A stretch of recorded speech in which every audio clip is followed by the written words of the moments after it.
All right, ladies and gentlemen, boys and girls, welcome to Oliver Happy Hour, number 105.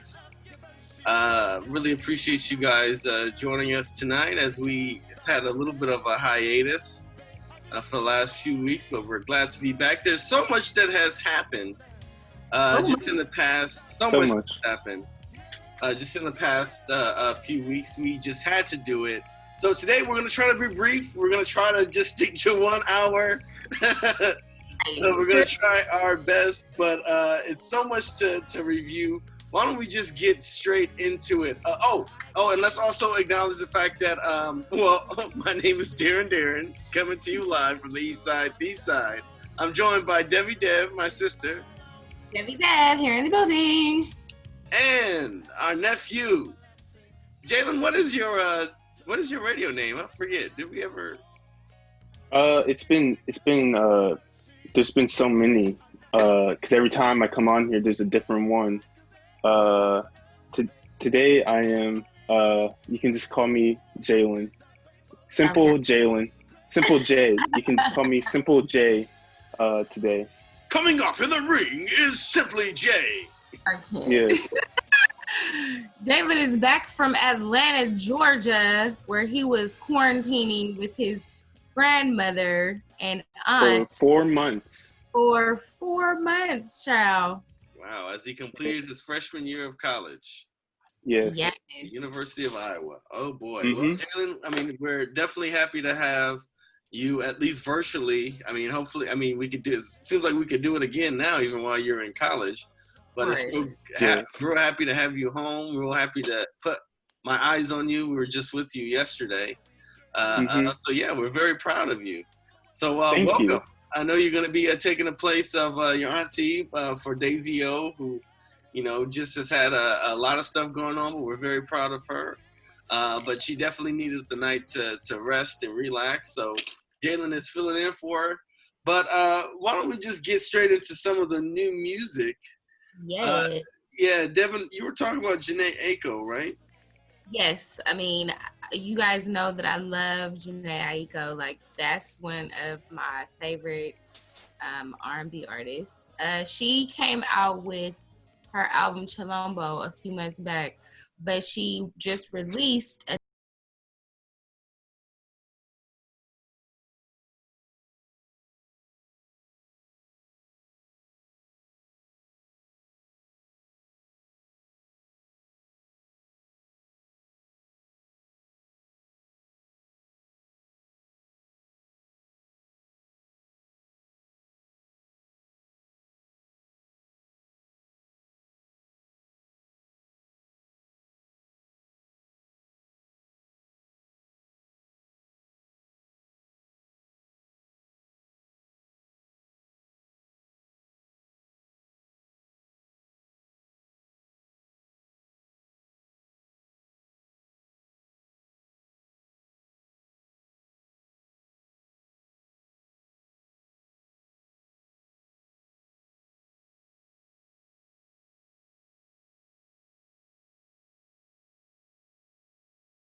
I'm back and I'm better. Can't name one bitch on my level. Ain't no question, I'm a legend, baby. Don't ever forget it. No, you see me rolling and it's rose gold, so cold. Oh no, I can't fuck with lames like you no more.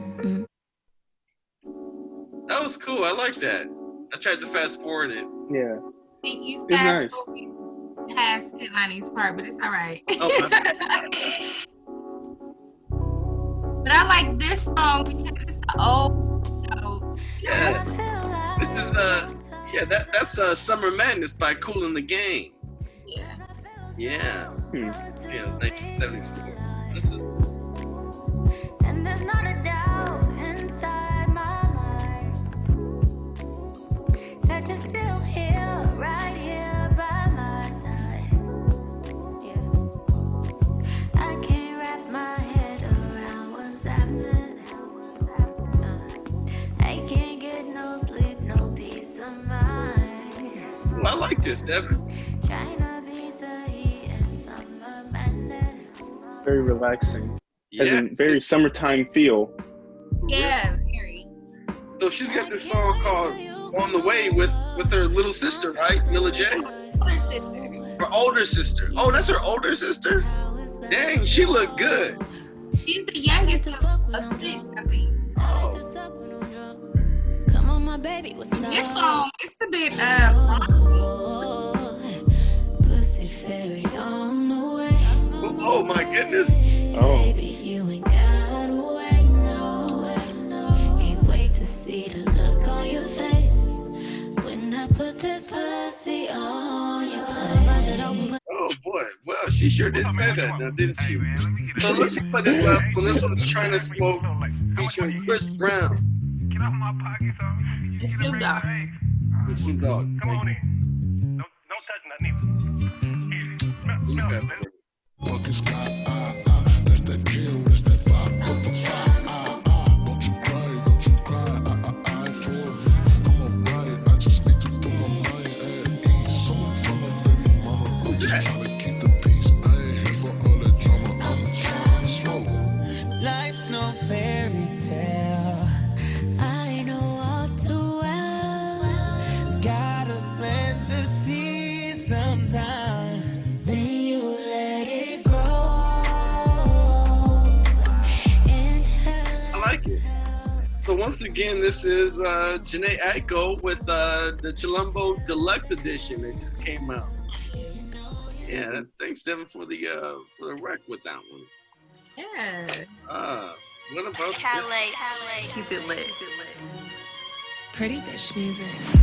Big mama, I'm a shit talker. I see him copy every look, I got a few daughters. Every check I deposit got a few commas. Pretty bitch, mouth slick, I'm a good problem. Fell asleep in Gucci, hating how so boasty. He ate it with his grill, now it's diamonds in my coochie. I was in the dorm stressed out with my roomie. Now I'm in the bin stretched out cause it's roomy. In love with the new me, a long way from boosting. Since 15 I had niggas trying to seduce. But fuck getting paid off the blade, you can't use. I'm a top dollar bitch, but I'm far from a hoochie. Pretty bitch music. Trending off a selfie. Chanel me off the top shelf. what do you guys think? That's Saweetie. And this was called, Devin, why don't you introduce it? What is it called? I ain't worried about a blog or a bitch. I don't know. Wait, I don't know what this song is called. Every live yo lives to me views I Yeah, yeah. I'm on quarantine. Pretty bitch music? No, freestyle. It's called Pretty Bitch Freestyle by Saweetie. Oh, the Pretty Bitch Freestyle. Yeah, you know. She's very educated, you guys. She's a graduate from USC. I just want to recognize that or acknowledge that. It seems like that is the like trend with a lot of the like hot girl music. All of them college educated. They know how to play the market. And Jalen, they know how to play those niggas too. Yes, exactly. Get your cash. Get your bag. No, but they're play Tap In because that's her most recent track.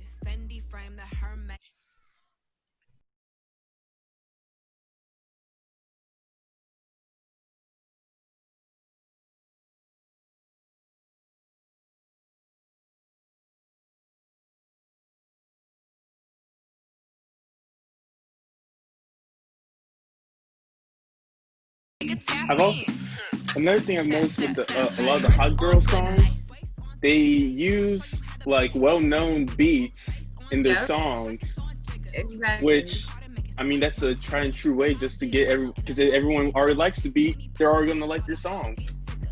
Absolutely. Hey. They're trying to make anthems, big anthems. Mm-hmm. Exactly. Yeah.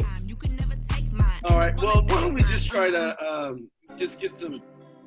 Well, this one's Mariposa by a group called Radio 2. Mariposa, oh, I wanna get to know ya. Lavender, incense, aroma, beach, iced tea, Arizona. Mariposa, Mariposa, I believe in you, my Jehovah. Don't let nobody control ya. Got a Rubico poem on a poster. Dressed in a silky kimono. Rarely ever see her in a photo. What do you guys think? Okay. Say it again, Devin. It's a good summer song. Oh yeah.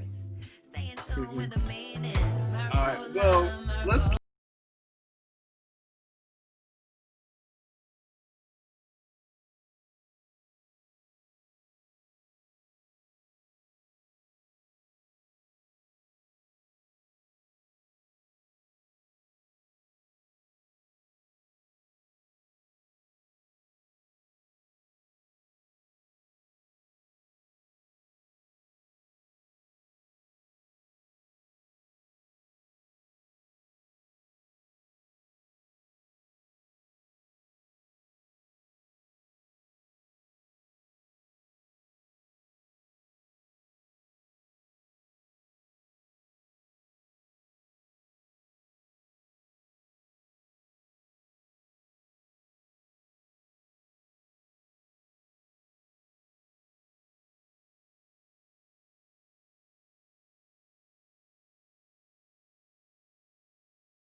album? It was just a regular album? It was just a regular. He tried to do a Chris Brown.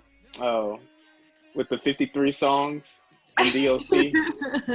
But I think Chris Brown could do that because a lot of his tracks are pretty good. Chris Brown has more merit to do that since he has more tenure and more status to do that. Yeah. And he has a lot more loyal fans who will be listening to that on repeat. Exactly.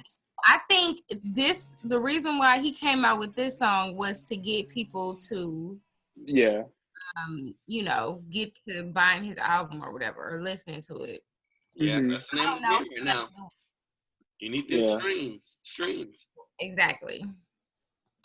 But yeah, so we'll get more into August Alsina and Entanglement. We the best music. This is DJ Khalid. Another one. Yeah.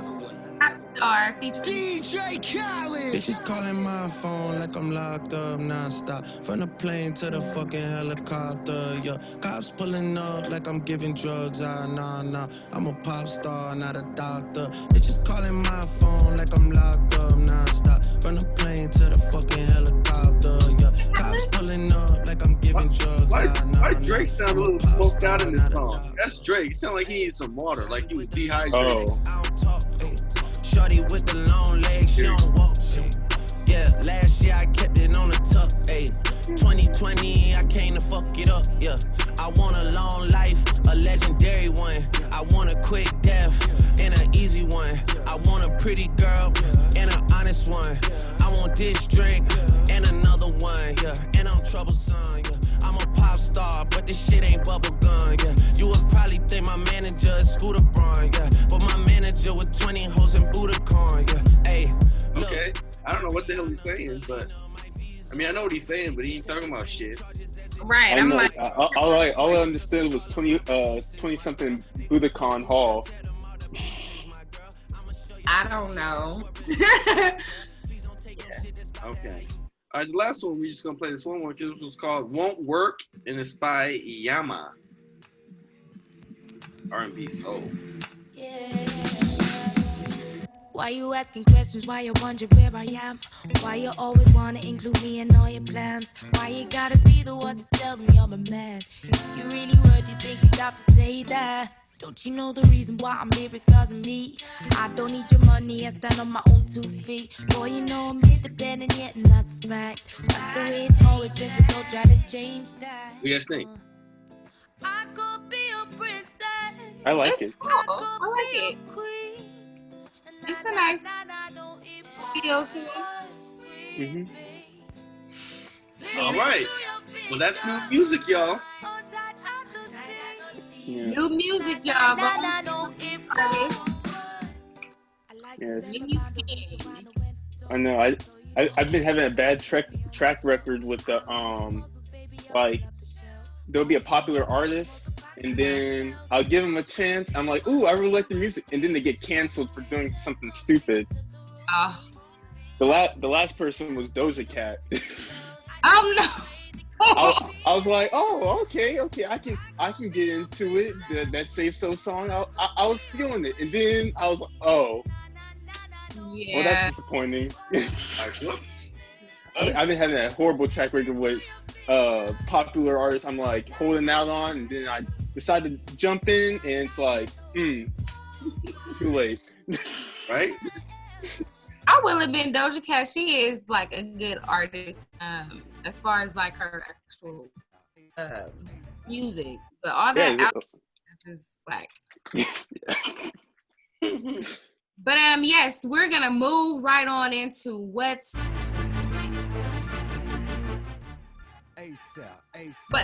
poppin'. What's poppin'? Come on, dude. Go ahead. What's poppin'? What's poppin'?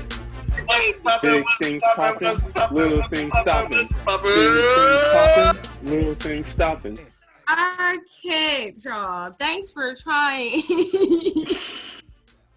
Because that was always a dead. Okay, so you guys, a couple weeks ago, Red Table Talk came out. You know, Jada, first of all, August Alsina last episode we were talking about August Alsina and how he had an interview and, you know, was talking about his relationship with Jada Pinkett. And then shortly after, she had tweeted saying that she needed to go bring herself to the table for some healing.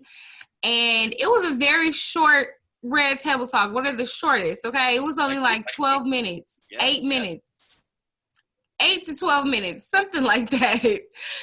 She brought herself to the table with Will, and they briefly just went over her relationship with August Alsina, and she labeled it as an entanglement. Now, this word has been used before, but for some reason, people were like, well, basically, Will, he was like, okay, why don't you just say what it was? Because, like, you saying entanglement, people was just like, you had an affair. Like, it was what it was. But the interview was very short. She described their relationship, or she basically said that it started out with her trying to help him. The whole family was trying to help him because he was addicted to, I want to say Percocets or some pill because of the pain that he was having from his sickness. And, you know, she felt like she needed to help him, and it just went on from there. And then she commented saying that she just wanted to feel good.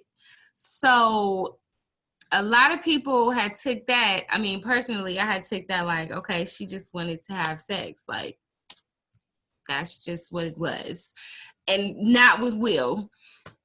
But Darren, what did you think about the interview? Well, I mean, I was really trying to get into it, but you know, it abruptly ended. But right? I mean, I think what it was that they were very selective with telling us all the information about their marriage.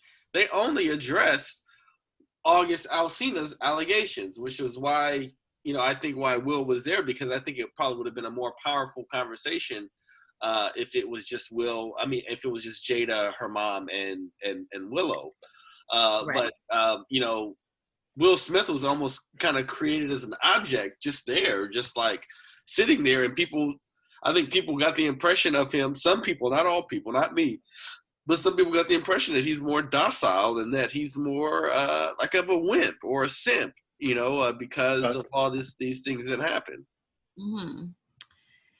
Yeah, Jalen, what did you watch it? I didn't watch it. I saw the memes. Oh yeah, that's where I saw it. Because basically Will Smith, him crying is the new like crying Jordan face.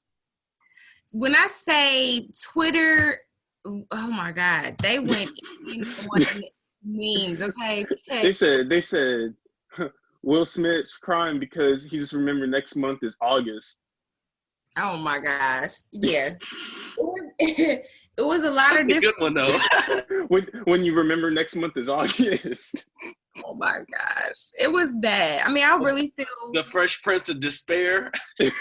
Oh my God! And then they posted an interview he did like a while ago, and he was talking about like something like he said, "Oh, when I had my first girlfriend when I was 15, and she cheated on me, and from that day on, I said no one's gonna cheat on me." Oh gosh! You guys hear that song? It was kind of disrespectful, but people were really disrespectful with it. They were like, "This is a story all about how my wife got turned upside down." Oh. No, I did not hear that. Oh no, people were like, "Wow!" I was like, "Man, people need to just like respect them and like." I mean, crazy.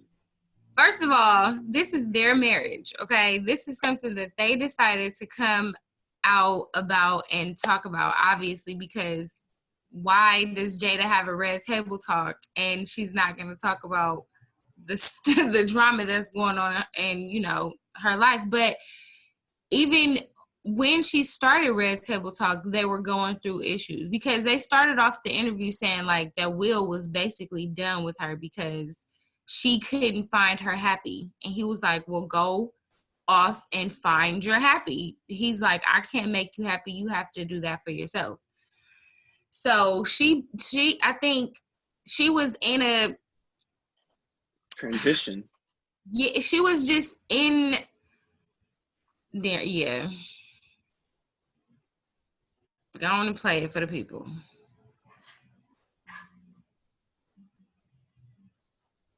Basically, we broke up. We decided that we were going to separate for a period of time, and you go figure out how to make yourself happy, and I'll figure out how to make myself happy. Well, at that particular point in time, it was indefinite. Yeah, I really felt like we could be over.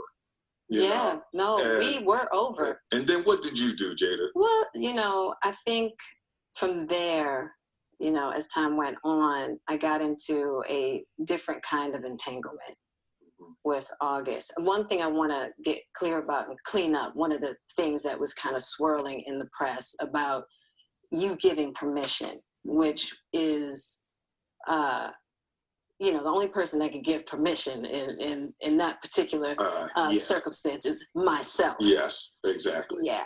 But what? I don't know. I'm looking at this again, and I'm like, oh, wait a second. I'm looking at it closely, you know, like, oh my goodness. But like, cause you know, it's just like they both know what happened, so it's just like, all right, we gotta come out here because Black Twitter is all on us. We gotta say something because everybody keep talking shit about us and keep dragging. You know? I think it might make it, well, maybe it made it worse. It probably did make it worse because the memes after that interview, it just like if they cared about that sort of thing, then that it happened during a week where nothing else happened. So this was like the highlight of the week. Hey, exactly. They said that that episode like broke all the Facebook records for most watched. I think it got like 20 million views in like the first 24 hours. Like the Red Table Talk don't even. I mean, it didn't even last for an hour. Like what? Everybody watching it. You know, I would have told Facebook, you better give me a premium for this extra episode. Shit. You know. Up here at the damn press conference. Yeah, it was that whole situation. It's still like underway, I think, because after the interview and she said entanglement, everybody using the word entanglement, it blew up, went viral, and then August Alsina came out with the damn song Entanglement featuring Rick Ross. Like what? Well, yeah, he had to play on it. He had to play on it. You know, he definitely had to play on it. Why? I guess who's to blame him? You know, I guess he wanted to capitalize off that, so it is what it is. But moving on with that, I guess we could go into Kanye West because his ass. Oh, should I? Let me try to see if I can play it. Like, all right, Jalen, why don't you describe what happened? I'm gonna try to find the video. So he had a rally in South Carolina, and one enclosed space, coronavirus. I don't know why anyone would want to go there, but then his first strike, the big one, was to this crowd of, I think there were a lot of black people. There were a lot of majority black people there. He told them Harriet Tubman didn't really free the slaves. She just kind of sent them to work for more white people. And the emptiness in that, it's like someone sucked out all the air in that room. Everyone's just staring blankly at him. And you just hear an audible groan and this boo. What?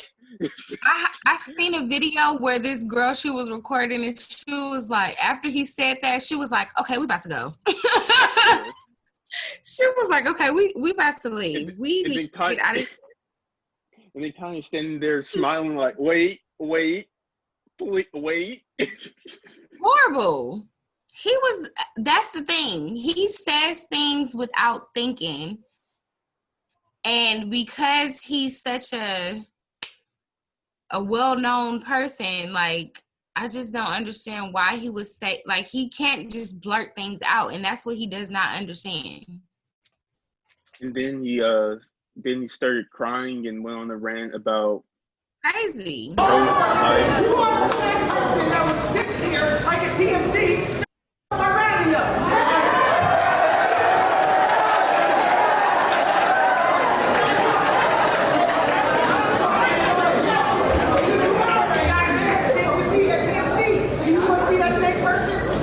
What are you doing differently? Because every last 5 minutes,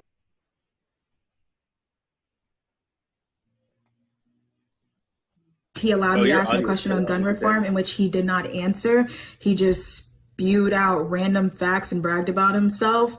And then after that, he started to go on a rant, and he started saying very incorrect facts to his crowd, and I kept interrupting him.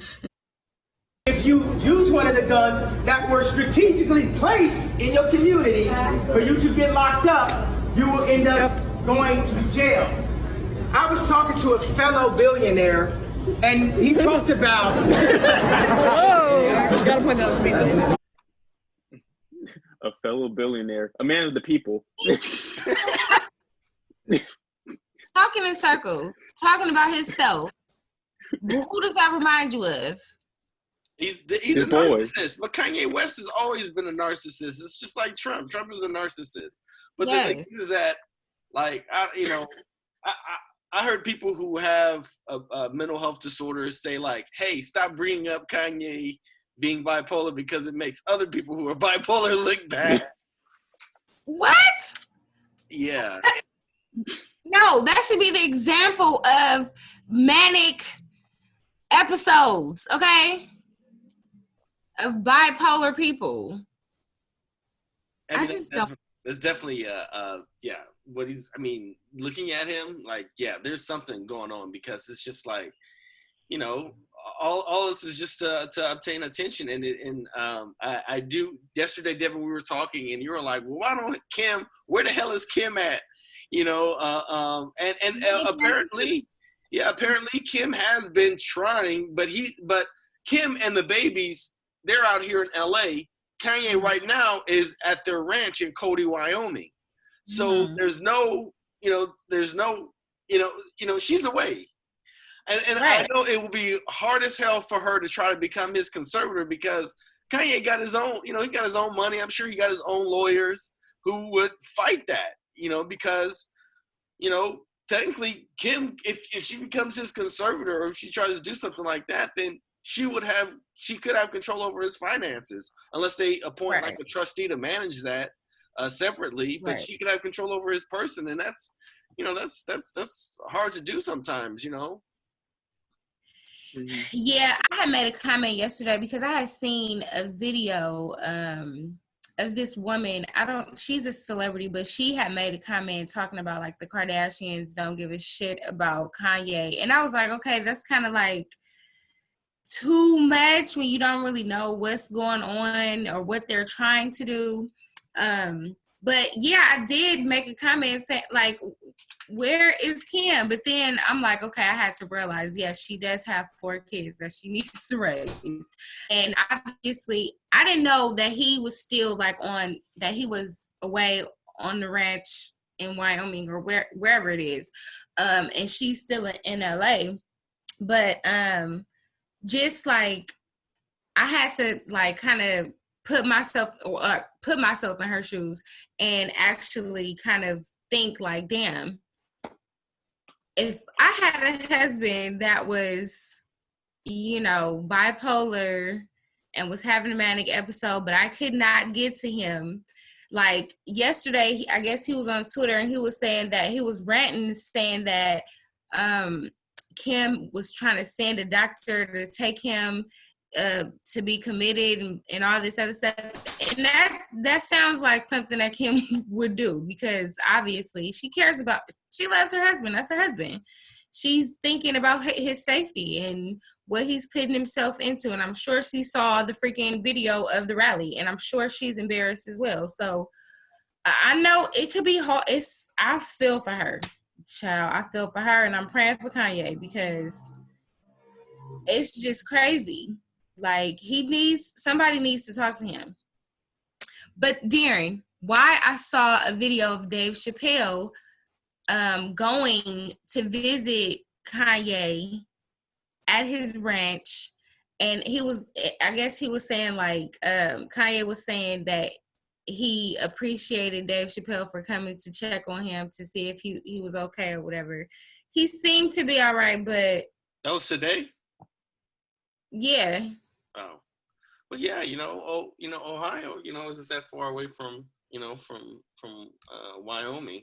So I hope that he gets some support, and it's hard out there, being paranoid and isolated and all those kinds of stuff. So it's just a crazy time, Yeah. But I mean, when I saw it initially when he started running for president, it was just like, please, nobody take this guy seriously right now. Right.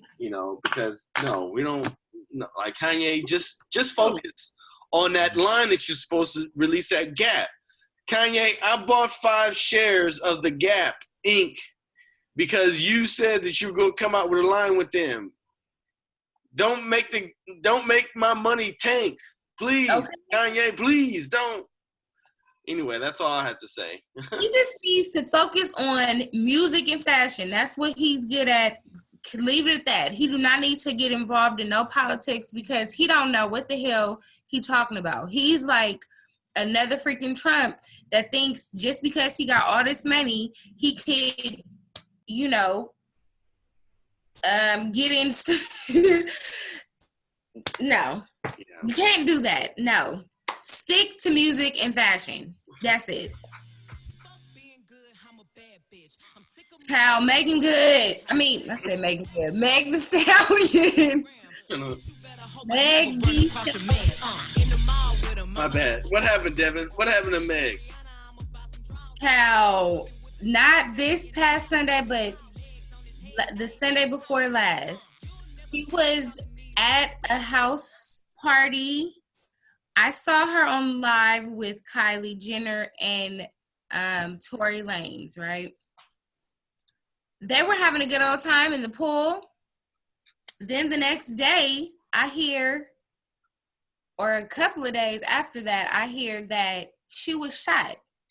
Now, I'm not sure where she was shot. I don't know if she, think I heard that she was shot like in her leg or something like that, but I'm not sure. That's not confirmed. But she is in recovery, and they're alleging that the shooter was Tory Lanez. Yes, you could just imagine that guy has a small man complex. He definitely does. Meg, she is 6 foot. She is a whole lot of woman, okay? And she knows what she wants. I thought that Tory Lanez I thought he was just cool with her because they've been on live with each other, conversing with each other.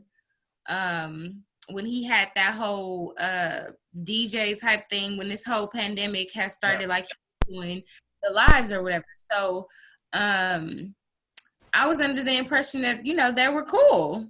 So just to hear that it's been alleged that he was a shooter, I'm confused. Like, how did it get to that level? Obviously, alcohol was involved, possible drugs was involved, and he had a gun.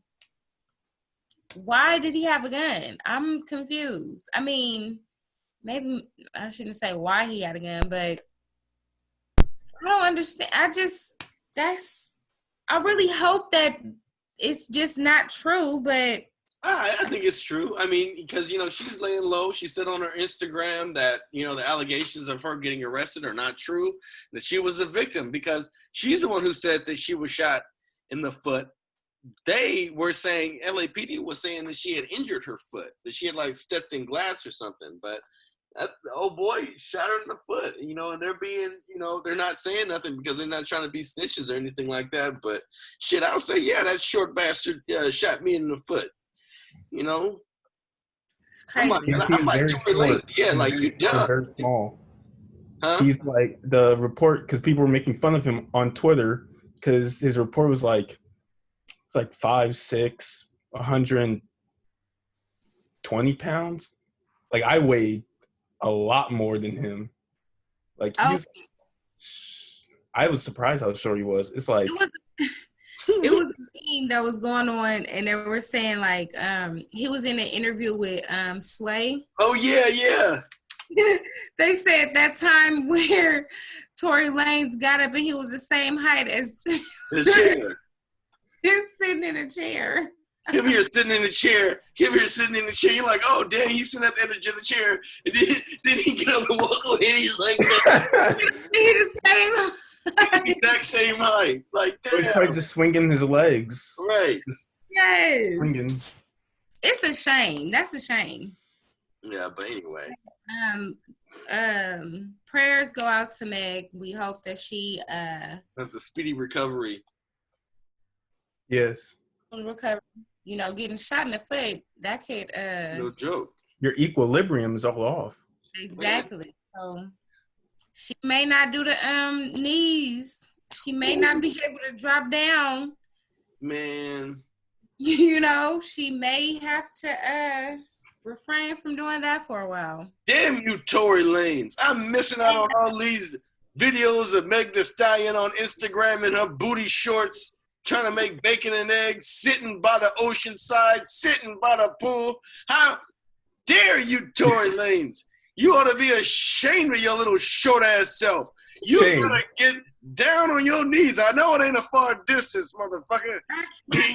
You short-ass leprechaun looking. Look, I have refrained from listening to his music, child. I have refrained from listening to it. Every time it comes up on my playlist, I turn. I be like, I can't mess with you right now, okay, Tori? You foul for that. Anyways, moving on. Okay, so we found out that Nikki Minaj is pregnant, finally, with her husband. Finally, they've been trying for a long time. Yeah, I think they've been trying for like a year now. I mean, as long as she's been married, and I think she's been married for a year now. But a lot of people are pregnant this year. I mean, you know, we have Sierra pregnant. I just saw that Katy Perry is pregnant. Yep. It's another artist that's pregnant. LaToya Luckett, she's pregnant. So yeah, it's a lot of pregnancies going on. And then recently, last week, Naya Rivera, there was a search for her for about 5 days because she had went, what was that? Missing. She took her son.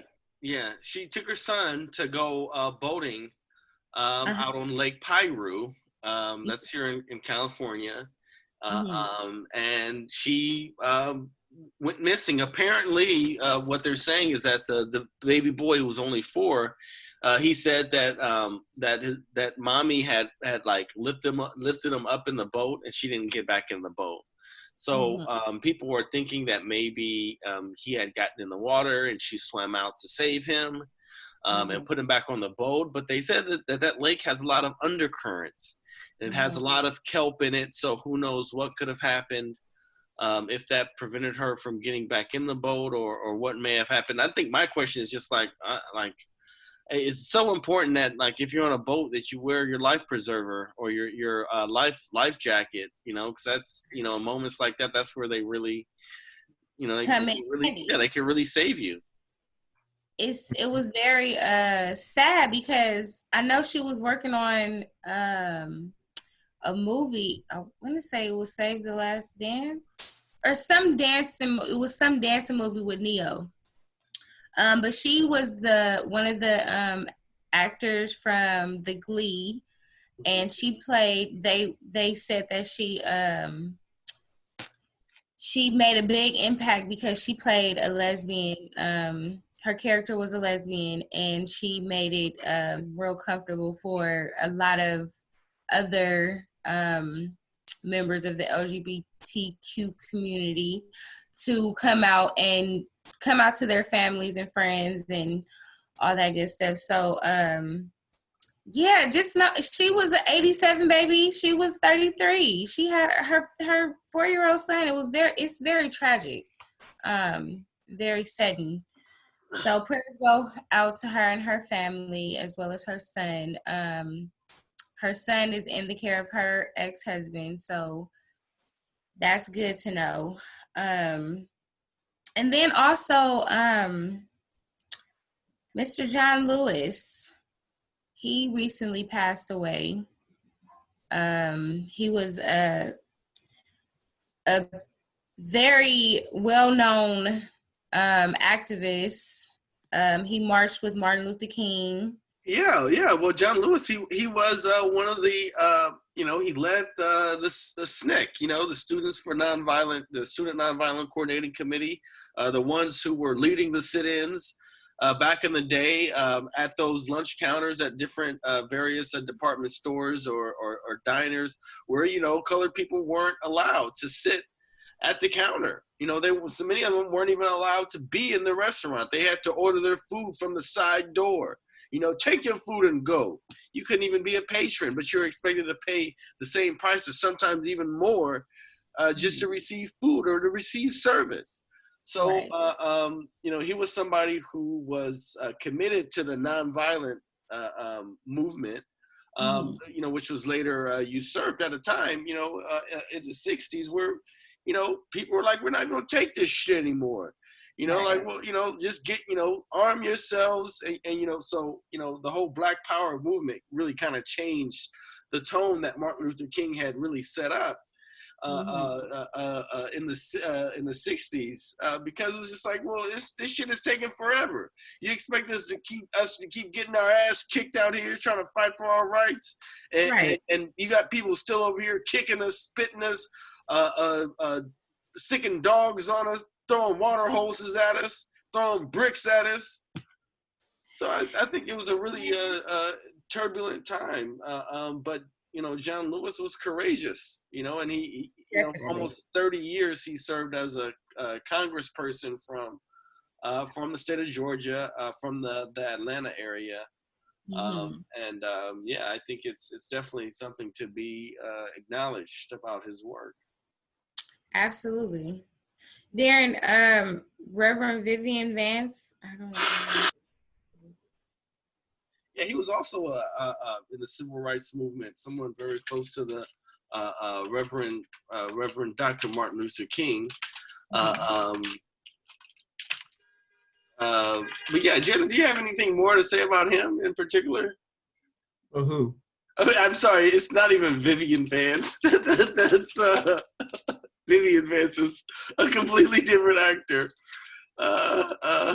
Like Vivian Vance. Sorry, it's Reverend C.T. Vivian. Vivian Vance is the person of I Love Lucy. Oh. I'm like, who is Vivian Vance? Oh my goodness. So C.T. Vivian. Vance, yes. Excuse us. Yeah, so he was what you would call they called him like the lieutenant of Dr. King. And he also founded the C.T. Vivian Leadership Institute. Basically one of the coordinators around the time during the civil rights movement that, that was around to muster courage in the face of violence, as one article has stated. Right. But yeah. He recently passed away. How old were they, Darren? They were what, in their 80s? Oh yeah. I think John Lewis was 80, and Vivian Vance, he was much older. He was over 90. Because just to think about it, Martin Luther King and C.T. Vivian, they were already, kind of adults when John Lewis came around, and he was, leader of the young people's movement. Yeah. Okay. But yeah, he was around. So yeah, his name was Cordy Tyndale Vivian. Yes, okay. He was the minister, author, close friend, and lieutenant of Dr. Martin Luther King. So he was based out of Atlanta as well. So you just got a core of people coming from Atlanta. May both of them rest in peace. Yeah. So recently, Nick Cannon, he was fired from Viacomm because he had made some, what did they call it? Anti-Semitic comments about anti-Semitic comments. Yeah. About white people. I think because he basically compared them to savages. is this terminology. But I think the core of it that people are missing out on is that Viacom is a big company, right? They just remerged back with CBS. So back in the day, Viacom owned, or the parent company, because CBS had split off. So Viacom, they own all these media properties. They own CBS, Showtime, BET, MTV, VH1, all of those, right? So what did Nick Cannon do? So Nick Cannon had Professor Griff on his show, who was kicked out of the rap group Public Enemy back in 1989. Why was he kicked out of the group back then? Oh, for making anti-Semitic comments.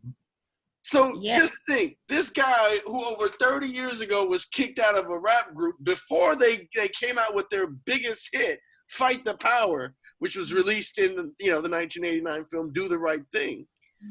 So he gets kicked out of the group. In part because they were threatened by their record company at the time, which was Columbia Records, which is a subsidiary of which major company? Viacom. So check it out. You're dealing with the same company, so they find out that you in cahoots with this guy. You don't think the same old white people who were back then don't own it or ain't involved now? So all they had to do was say to Sherry Redstone, who's the owner, or who's the controlling owner of her, because I think Sumner Redstone, I think he already died like last year, but he was the owner of National Amusements, which owns the controlling shares of Viacom and CBS. Once she got word of it, I know she's the one who ordered it. Fire that guy, get that guy out of here. Because they refused. They refused to accept his apology or for him to appear. Yeah, but then they lied and said that they tried talking to him, but they didn't. They basically reversed what Nick Cannon said, saying that he didn't want to have a conversation with them. But Nick Cannon is saying that he sent her or reached out to her twice, and there was no response. So, I mean... I think I'm proud of them. They just gave him the media due. We're gonna go say this. We're gonna say it first, and then in the conversation before you do. Come on. Of course. Nick Cannon. The only thing is that he, he tried to save everything. He tried to apologize, but you shouldn't have let Professor Griff on the show if he wasn't. I don't know. I feel a little bad for him, but I know he needs to come out with at least owning that show Wild and Out, because that was his. Only thing is, they're probably going to shelve it. They're going to probably spite him and just shelve it, not even play it. They'll play the Fresh Prince of Bel-Air marathons all day before they put that damn show on again, because they don't want to make no money off of it until they settle who actually owns it. I hope that he owns that show, man. I really hope that he was smart enough to get ownership of that. I don't think so. I think he's gonna have to fight for it. He's gonna have to get some real. I hope so. He can afford them though. I really hope that he goes through with it, because if they take that show, oh my God, because it's a big franchise now. Like a lot of people. They showed up at my college for like a little comedy thing. Yeah. So, I mean, and then think about all the jobs that these comedians and actresses have lost. That's their livelihood too. He's developed like he said, he's developed a whole network of talent acquisition for Viacom. That literally could have spanned, through Nickelodeon, through VH1, MTV.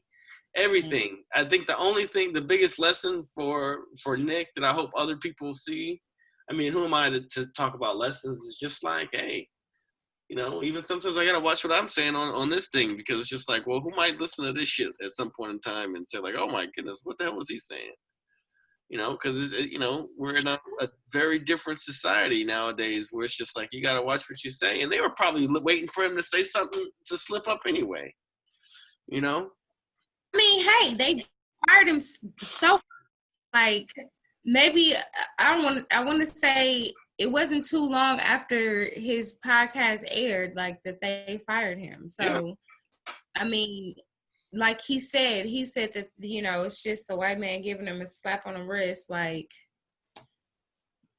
he used the N-word and all, like this, and he's like, y'all are not gonna, you know, this is not like over for me. Like, y'all are not gonna punk me into, you know, doing what y'all want me to do. Like, I'm going to get through this. So I really hope that he keeps that motivation, he keeps that, you know, momentum to keep fighting for what's right and at least talking about it and exposing these people. But hey, I'm all like what he said.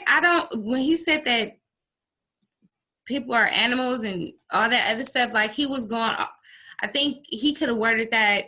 He shouldn't have said that, and he could have worded it, or whatever he was trying to get out, he could have worded it a different way.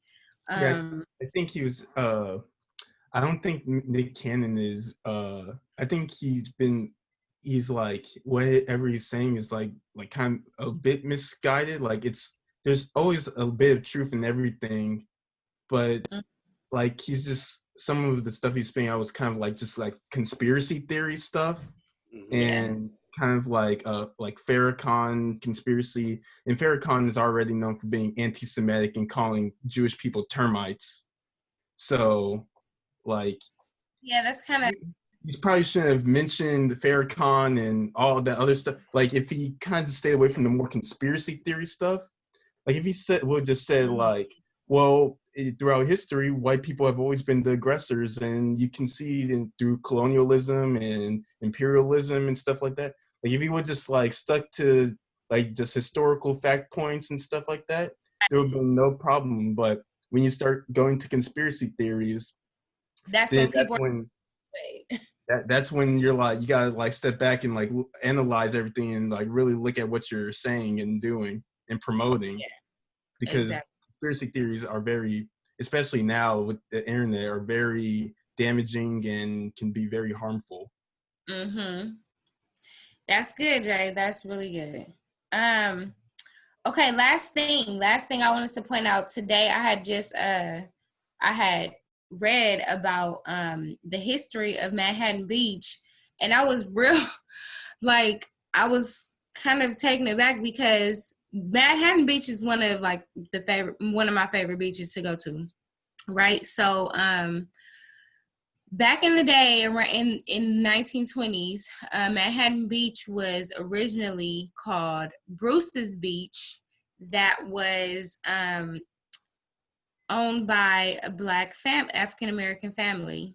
But I mean, they also wanted it to be a Black beach resort for African Americans to come, because around that era, African Americans weren't allowed at, you know, the surrounding beaches. So the Bruce family, they, you know, owned this beach and wanted it specifically for African Americans to come, relax, and be able to do what other people were doing. So eventually it was seized because of an eminent domain. So unfortunately it that was the end of it. But recently a campaign there came about, and they're pushing for Manhattan Beach to honor the full Black history of Bruce's Beach, because they've put a plaque in one of the areas of the beach or whatever. It's like, if you guys know Manhattan Beach, there's like a park, an area where it's grass, it's like on a hill or whatever, and then they have like a plaque where they honor the history of Bruce's Beach. But obviously, I think that the Bruce family needs reparations for it getting taken away from them for no good reason, in my opinion. I completely agree. But it was very interesting to know that the Bruce family, they always have their family reunions there, which I feel like that's pretty dope. Yeah, that is. They do need to get some at least acknowledgement and funded back for that, especially using eminent domain. That's just a real sick way, that you realize that a lot of LA County, the mayor of LA in the 1920s was a KKK Klan leader, and that goes for the case of many other communities around here in Los Angeles and in Southern California, chock full of it. It was a national thing. If Birth of a Nation was one of the first films that was commercially successful in this country, think about how just that permeates everything. Right. Anyway, let's just get into, that was kind of a little bit of politics, but let's just run through this politics. I see that we're running short on time. Jalen, you want to talk about Portland. What's going on there? So what is happening in Portland? Well, what isn't happening in Portland? Unmarked federal agents running through the streets, and they're snatching people up, throwing them in unmarked vans, taking them somewhere, blindfolded, dumping them somewhere else. Last night or 2 nights ago, there was a line. These moms created, it was like Moms for Black Lives Matter, and they were white moms too. And they were lined up in the street, and they tear gassed them. One of the moms was pregnant. That's despicable. They were going through, I saw one video of a policeman beating they didn't beat him, but they dragged a black guy out of his wheelchair and then destroyed his wheelchair. What is going on? And then Trump is trying to send more federal troops or whoever these people are, because you can't tell who they are because they're unmarked police. Wow. Secret police, for those who are well adversed in history. Secret police, also known as like the Gestapo in Nazi Germany too. Wow. Yeah. So it's a very scary thing. Yeah, I mean, and it's real. And this is going to be a continuing issue, because I know some of the officers that were occupying Washington, they found out that they didn't have any tags on. Because if you're an officer, you need to have on a uniform that has your name on it, just like you're an officer. Some of those officers, like, there needs to be a zero tolerance policy, that if you are caught or you are seen, an image is taken of you without your badge on, you need to be fired immediately. You need to go to a national registry where nobody else can hire you. I don't even want you outside of Caesar's Palace as a security guard. I don't even want to watch you watching my car in the parking lot. I don't even want you at the laundromat at late hours. I'll be damned if I find you at the dispensary. I don't trust you around that either. Anyway, let's just talk about Trump for a second. We always got to give our daily dose of dump Trump. So Trump wishes Ghislaine Maxwell, the girlfriend of the late Jeffrey Epstein, who was who she was in cahoots with, because she was trafficking these underage girls. That's why she's in jail right now. So the judge that was assigned to an Epstein case, her name was Esther Salas. Apparently what happened is that this guy comes up in a FedEx truck, and her son answers the door, and the guy shoots her son. The dad comes up, and he gets shot. He's in critical condition right now. And, she's in the basement, not knowing, what's going on. So I think it's just a real peculiar case When I say Epstein, get the lady Ghislaine or something or whatever. Yeah, her two sisters created software for the FBI. Think about that shit. Her dad was some spy, this well-known spy or something, like, in their country. I don't even know what country she's from, but I know, like, they are freaking well connected with a lot of people, and I'm sure that they've bribed a lot of people. And I feel like the people that they've bribed, like, obviously they don't want to be exposed, or, you know, eventually they're going to get exposed. That's how Jeffrey Epstein would get people, is that he had most of the New York attorneys, and, you know, he sent pictures of them coming to the parties. Low-key, I don't think he dead, y'all. I think they just, Right. He might not be dead. How do we know? How do we know he's dead? They said that he hung himself with a damn rope with some shit that's not even in the room. So that's I really feel like this lady, she gonna get out. And it's sad to say, but I feel like, how they gonna freaking kill the judge, her son? Like, it just don't make no sense. Well, it makes sense, but it's unfortunate. Yeah.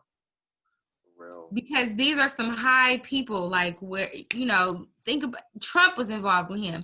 Clinton was involved with him. Like, come on. You know that it's a lot of people that have been on some undercover type. Well, it's a whole thing where they've already confirmed with Lifetime that they're going to secure the series surviving Jeffrey Epstein. So just wait for that. You know, those survivors are definitely going to be able to tell what's real. And I hope they are protected. Yeah, I hope so too.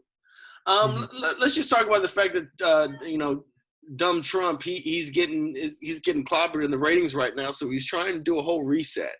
So right now he's what they did last week is that they no longer can hospitals report the data to the CDC. They're going to have to go through a private contractor through the Department of Health and Human Services, who's going to be a political appointee from the White House. So they're going to be parsing the data about the COVID-19 related, all that kind of stuff. So just be on the lookout for that. They did that last week. That was on Friday. The other thing is that he's going to start doing these daily briefings about COVID without any medical experts. It's just going to be his dumb ass going up there in front of the lectern trying to talk a bunch of bullshit. Looking very sweaty and very distressed. But he wants to look like he's a tough guy, which is why he's over here talking about schools need to, like they're going to lose their funding if they don't reopen. So the guy's an idiot. You know, I hope people realize, especially those idiots who voted for him the first time, you know, the error of their ways so that they can do better, you know, because if this guy gets in office again, man, oh man. But even if he doesn't, you know, he's not gonna get out of there without a fight. He's gonna try and sue and try and get somebody to. He's gonna say that I bet you he's gonna say that one of those states needs a recount. He's not gonna go out without a fight. I just really, he is delusional. That man is something else. I just don't understand who in his right.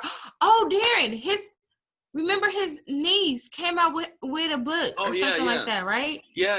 You know, she came out with the book about 2 weeks ago. So I heard her on Good Morning America. She basically describes different scenarios about how Trump became who he is. And it was a lot in part based off of her grandfather, Trump's father, Fred Trump, and how he treated them, how he pitted them against each other, and how Trump would constantly lie because if he told about a mistake, then he'd look like a loser to his father. So he's always trying to seek the approval of his father, you know, who treated him like shit, you know, and, you know, so in turn, Trump doesn't have those emotional, that emotional resiliency or even those emotional attunement to actually talk about what's real because he's constantly lying, telling a story. Because he's better. on the winning team. Like, he always wants to be a winner. The guy's a loser, a complete loser. Hey, Trump, you're a loser. All right. Yeah. He's you gotta call him when he calls other people, man, so he can understand it. You know? I know because he got asked that question on that Fox News. Chris Wallace. Yeah, in the Chris Wallace interview, Chris Wallace asked him, "Are you a very good loser?" He said, "No, I'm not." And it shows. Obviously, he's a horrible loser. All right. But well, I mean that's about it. You know, we hit our hour mark. Has that been an hour? Ooh, I just made it with 6% left. Oh wow! Yeah, we started around 7:50. All right, you guys. Well, that's been Oliver Happy Hour, episode 105. We thank you for joining us as we've, made the move to Zoom. We hope that you guys take care of yourself and each other. Jalen, we appreciate you. I'm sorry, Super J. Simply J. Oh, Simply J. Every time I'm on, I think that's going to be a bit. Every time I'm on here, I'm going to have a different name. Super J. Hey. Okay.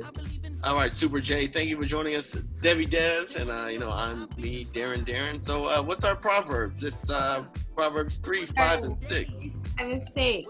Trust in the Lord with all your heart. Lean not on your own understanding. In all thy ways, acknowledge Him, and He shall direct thy path. My life.